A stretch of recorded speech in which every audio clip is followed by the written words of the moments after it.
fresh foods, no processed foods, fresh foods. The chicken is not processed, it's clean. I mean, you can tell the difference when you eat the chicken and the fish and things of that nature. It's real clean.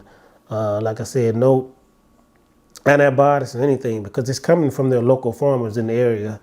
And that stuff is very clean. So as soon as it hits the restaurant, I mean, it leaves the farmers, it hits the restaurant right there. There's no type of chemicals or anything in there.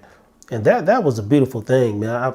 We really enjoyed it. We really loved it. We could just tell the cleanliness of the food when we ate it. I mean, it's just a different taste that you get from over here in the United States. But yes, the food is fresh and it's clean, and the vegetables, everything, the chicken, fish, anything you get over there is fresh. No antibiotics is in the food at all.